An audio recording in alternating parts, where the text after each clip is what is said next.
Hello, and welcome to the Aftershow for our first episode of Season 3 of RPGs Uncovered featuring Lost Eons. We just finished up, as I said, the first episode, Lost Eons Genistar. Such an amazing story we've opened with here. I am so lucky and so thankful to have these three great players with us, helping me tell this story. It has been amazing. I have been vibrating with excitement in my seat for the last 4 5 hours or so. I am so ready to talk about this, and we could talk probably for another couple hours, but we don't have time for that. So we're going to keep this quick. I'm going to shut up and let these amazing people talk about their insights and ramblings. But first of all, let me thank you for watching this. If you are here, if you are watching this, that means you have supported us on Ko-Fi and Patreon, Ko-Fi or Patreon. So first and foremost, thank you so much for your support. It means so much to me that you enjoy what we do here enough to help support the channel, help grow the channel in a monetary way. And I have a lot of great plans for expanding and growing the quality and quantity of what I'm able to do here. That's all I have for me. Let's begin the after show. And I think it's important not just for here's my first GM tip for the after show. I think it's important not just for performers, not just for streamers and AP actors, actual play actors, to have an after show. It's really important for, I think, pretty much any table to have an after game talk. You should have a session zero, and I'd really like having after game talks with my players, even if you just ask the simple question, did we all have fun today? Absolutely. I am so eager to find out like what is going to happen with the story, and I have to know more about this world. And there's I so agree. much. I had a lot of fun. Any system that invites that level of chaos into it is okay in my book. So very happy with that on that regard. And the storytelling was great.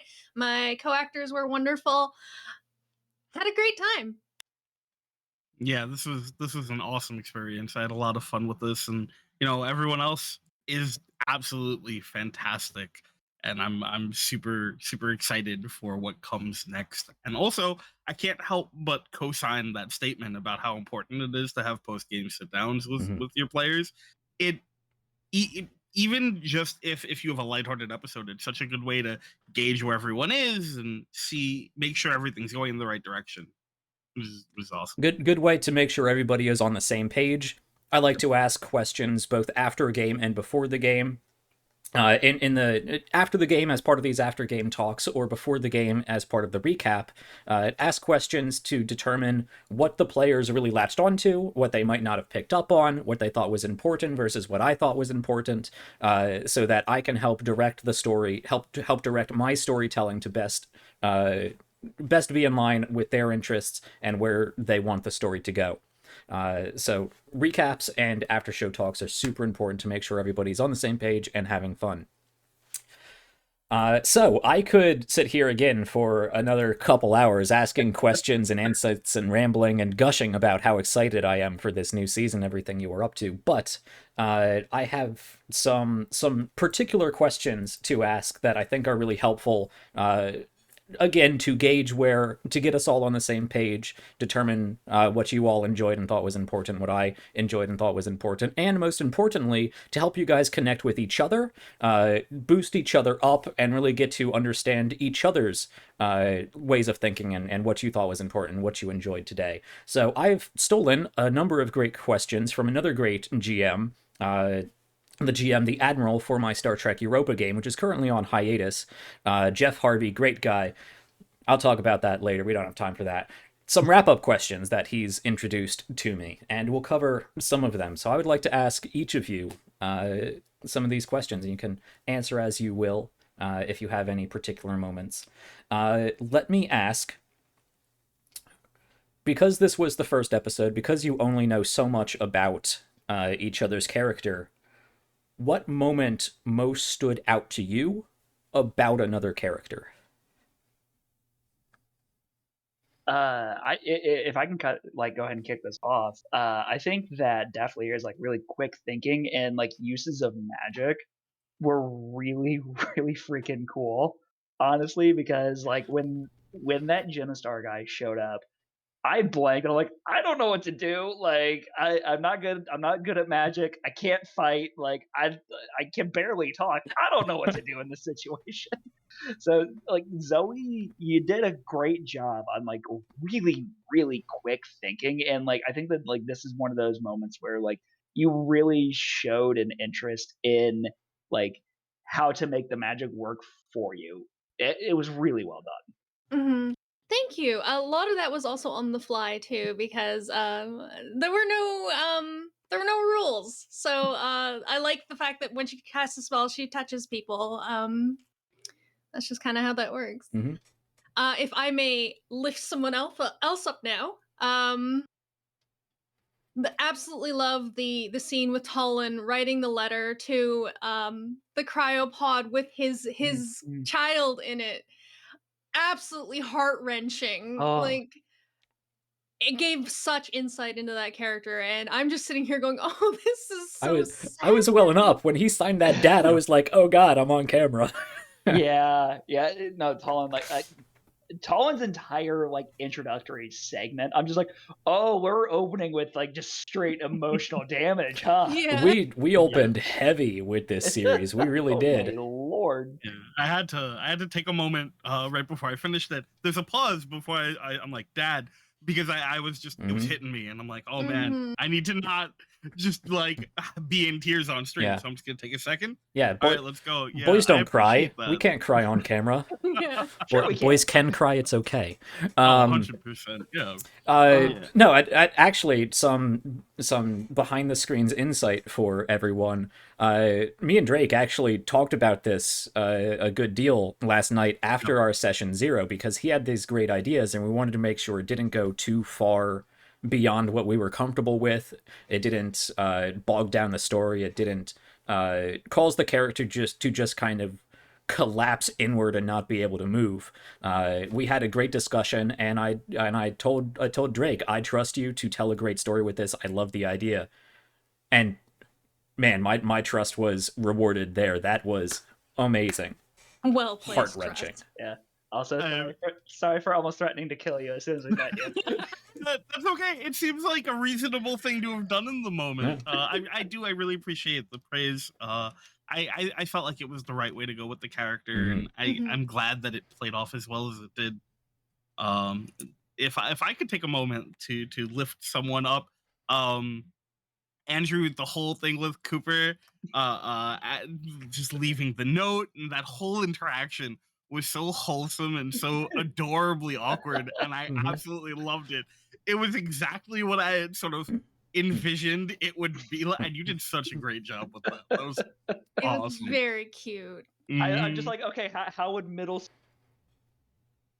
Mhm. it's Mhm. basically where Cooper is in terms of his love life. Yeah, originally some more GM insight. I didn't really have too much planned for Lily. You walked in there, you started talking, and immediately Lily turned on. I knew Oh, exactly excellent. who Lily was. Oh, those are the best moments. Oh man, I love those Yeah. moments as a DM. I really want some Cooper Lily fan art. I think that would be because Same. I just imagine that kind of like sheep wool cotton candy fun bun hair. It's having to be held back by like goggles, otherwise Yeah. something like come out into his eyes. Well, Yeah. there's Cooper that has his own fluffy hair, but yeah, Yeah. Oh yeah, Lily yeah. with the sort of woolly, yeah. Mhm. No, Yeah. I think they'd be adorable. I'm rooting for them. I really am. I want it to happen. Hopefully she's okay. Yeah, We Hopefully. just gotta, win at the game. yeah. We just Yeah. gotta win, save the princess. Well, that's what you do in TTRPGs, right? It's all about winning. You want to win the Mhm. game. Yeah. Absolutely. Let's ask a question that is more inward focused about yourselves. What motivated your character during the session, and how did those motivations change from what you were originally expecting from opening this show? I can start on this one if that's okay. So there was a slight variation from what we had originally discussed and how it played out, where instead of getting kind of the confirmation that his daughter is also Mhm. gone and he has to just use that as his inspiration, his motivation for not being here anymore. Instead, it just felt right emotionally in the moment for them to have to lie to themselves about this might still be possible, because it's the only way that anything beyond just sitting here and collapsing will happen. And it was this shift that almost happened without me thinking about it in that like scene, in that moment, but I felt very clearly it had to happen that I think way. it was a great way to go.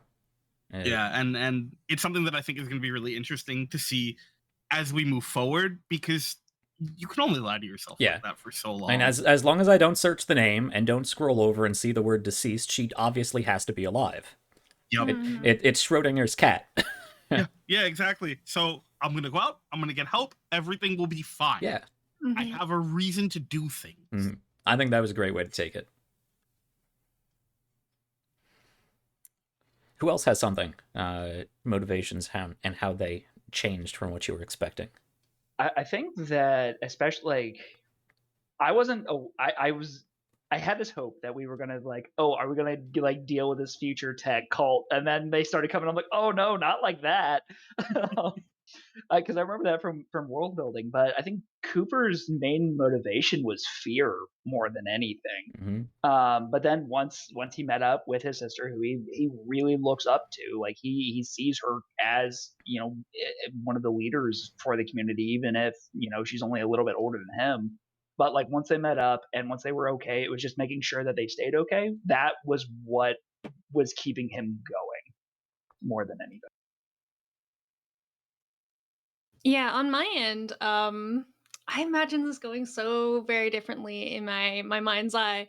I imagine we would run into Drake's character, and it would be kind of like, "Oh, you're so cute," and something like that. We'd fawn over him a little bit. Not what happened. Nope. Not what happened at all. So, originally I'd considered Defaleria being a more curious, playful type, but we were definitely thrust into a situation where being curious and playful was not what was required at the time. So there it is. I threw you guys a real hard curveball with this first episode. You really did. I could not have seen that coming. Yeah, I didn't expect it to just immediately hit the fan the way it did. Yep. I thought that was great. Yep. Yeah, I've never been a big fan of opening, everyone sitting around a tavern, some guy calls you back, and you all just decide to work together in some nice, lighthearted, let's get some drinks and gamble sort of way. Nope. Everyone's separated, you're all in crisis, everything's on fire.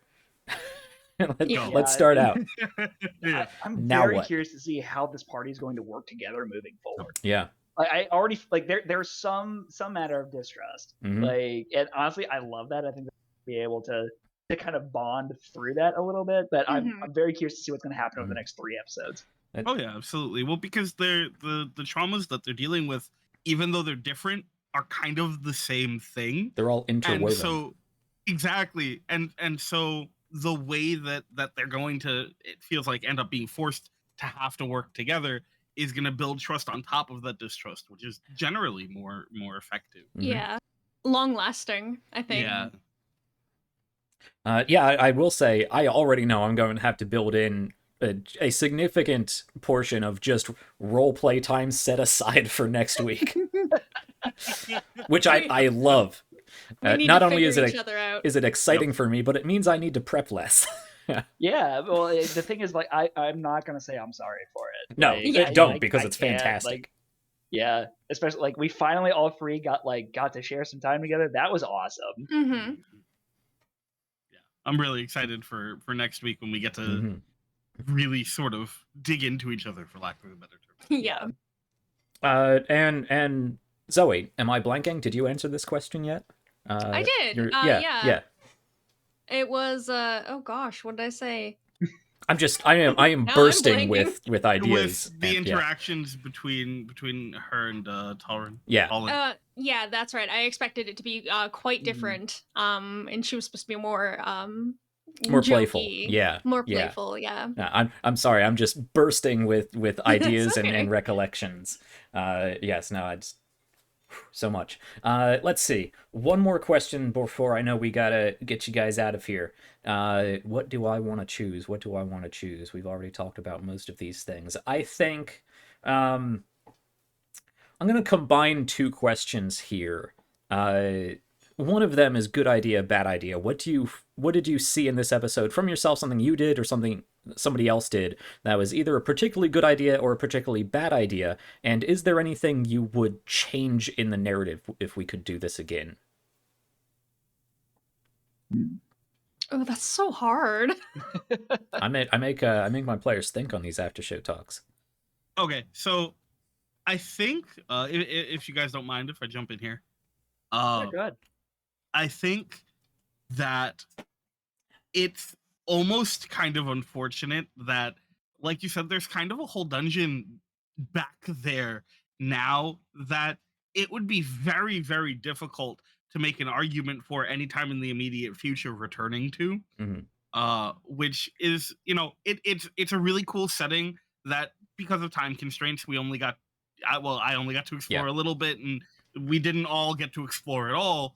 And I think that that's unfortunate. I don't know if it's necessarily something that would need to be changed, but I think it's worth mentioning. Yeah. As one of those things where it's like there are moments that you can create in games like this where it's like, okay, I would spend all my time here if I could, but I know I can't. And, that has its own positives and negatives. Well, there will be reasons when we pick up next week why you guys can't just turn around and live in the Haven now. Sure.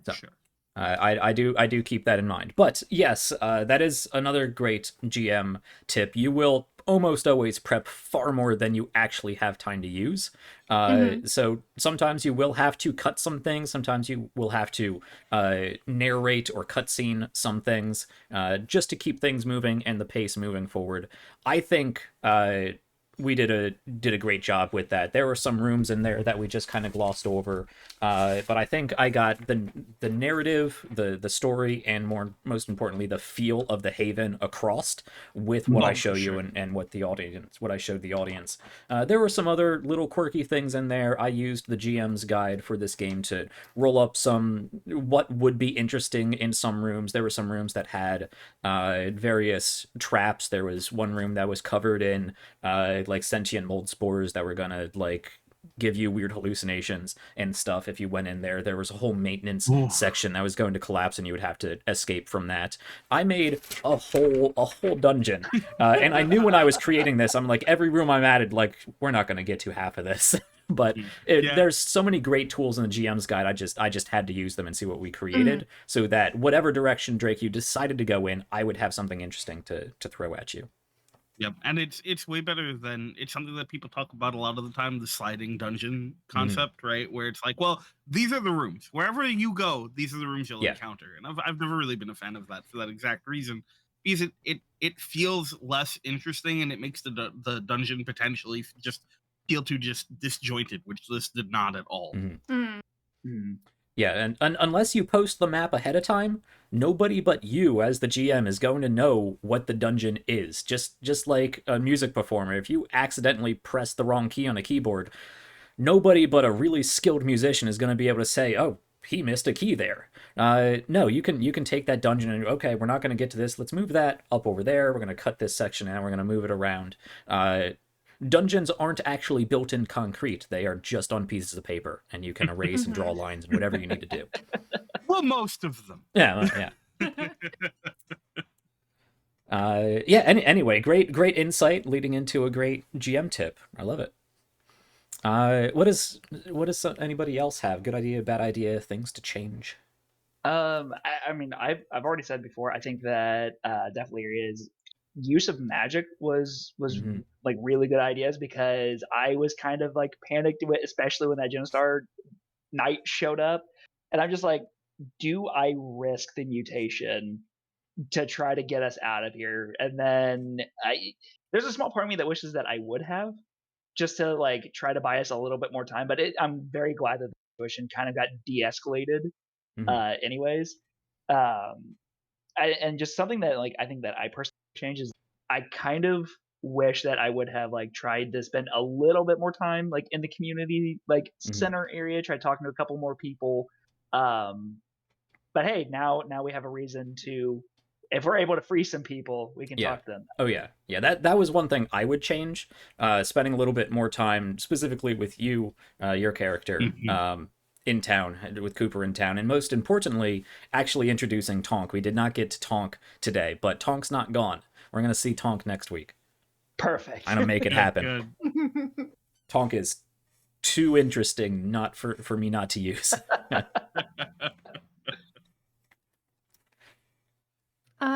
For my end, I absolutely love kind of the separate story build up to us coming together.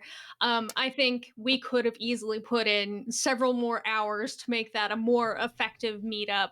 Um, but, time constraints being Yeah. what they are, it was what it was. And it was still really great in the end. So I can't really complain. Um, I did love that though, when parties start off in different areas and come together. So it's a fun addition there. Not always easy to pull off, though. Yeah, I mentioned to you guys in our off air session 0 how anxious I was with, because I do consider it fairly what's the word? I'm running out of energy. My bar is sliding into the red right now. It's difficult starting out a party in completely separate areas with their own separate crises and having to keep the pacing correct, interesting enough so that we don't spend too much time on one person, not enough time on another. People don't get bored. We don't get bogged down with somebody. So it was ambitious starting out in 3 separate places with pretty much 3 separate problems and having them all together. And I think you guys did a great job prodding me not to get too bogged down in some of the many other things I could have thrown at you. Like you said, Zoe, I probably could have run a full 4-hour one shot for each of you before we even got to this first Yeah. episode. You Yep. easily, I think. Oh yeah. Yeah. but Go ahead. well, I do want to just go ahead and reiterate, you did a fantastic. Honestly, this has inspired me to try that out myself. Oh, it's great. I can definitely attest to it. As long as your players are aware beforehand and you know where you want to go with it, Yeah. it's great. It's so good. Yeah. And I wanted to piggyback a little bit and just say that I know we had in the off-air session 0 talked about, it was going to be, I think you said half the session almost was originally the plan before we came to, and we were going to come Half together to pretty 2/3, early yeah. into part. Right, yeah. But I think it really did play out perfectly. I think ending the episode with the group coming together is such a powerful and impactful moment. And I think even off air, if it was just a home game, it still maintains that same level of weight and power and meaning to have that be the resolution of your session. Absolutely.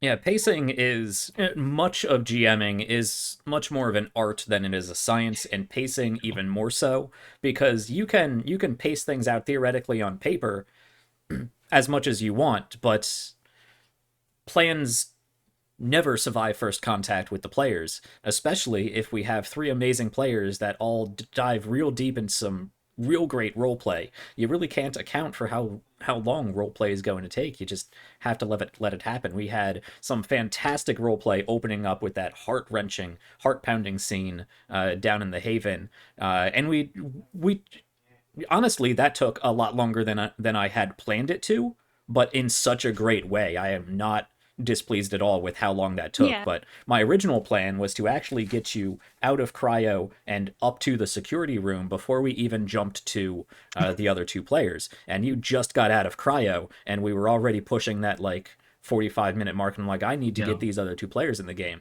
But I was not going to shut down that roleplay gold.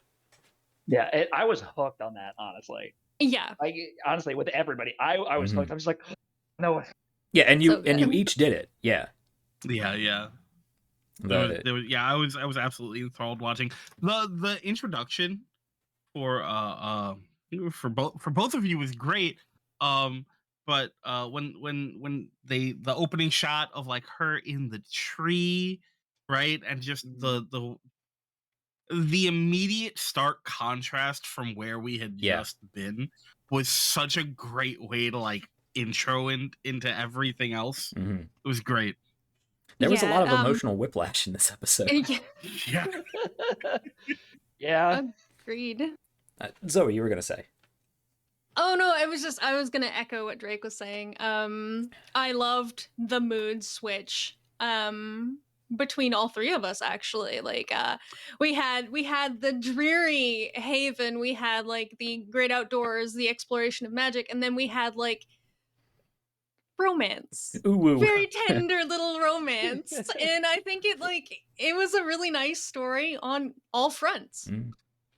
It also did this cool thing of kind of zooming in slowly, right? Where you have this like major tragedy that brings us to a slightly like still grand scale with like because that's the civilization ender, right? And like what's left of what was, and we scale down a little bit to the like wonderment of magic as it exists today and now, and then we scale down into the village, right, into the town and into the more interpersonal specific relationship. And so it's a great way, you like you said it a couple times, you were mentioning the camera, and it very much felt like that, where the camera is slowly starting out and showing you everything, and then we're bringing it in and we're making it incredibly personal, and then we're pulling back out from there a bit, which is you know, the rest of the session. And I thought that was great. I've always loved film. I took filmography classes, film history classes, and I do really enjoy running a very cinematic game. So when I narrate, I always sort of look through the lens of a camera. I think it works great for an entertainment show like this, ending in cool cutscenes and whatnot.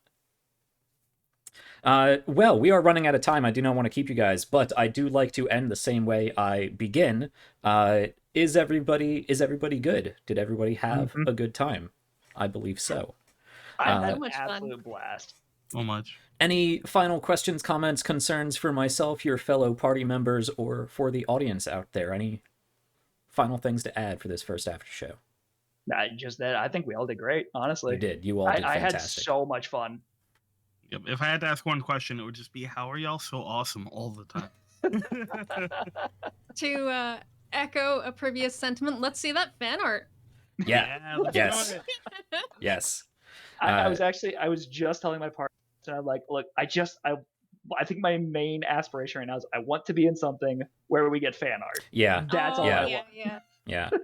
I find it's easier to get fan art if you start with actual artwork so they have something to reference. It's something I'm working towards. I would love to have the budget for it. And if you are watching this, you've probably provided a portion of that budget. But artwork is expensive. And I do really want to pay artists what they deserve for it, which is usually a few $100s for a full... It depends on what we get. I'm not going to go into it. We don't have time for it. But thank you so much for supporting. Thank you guys, my cast, for being so amazing, such amazing game players, such amazing storytellers in your own right. I am so looking forward to next week, seeing where this goes, and the rest of this season. This has been a fantastic opening. I am just beaming with how great I think this went. So that's all we had. Thank you, audience, for supporting. Thank you guys for being awesome, and check back here for those tutorials, the written reference guides for them. Check out YouTube, keep being awesome, and check back next week for episode 2 of Lost Eons Genistar. We'll catch you later, guys. Bye.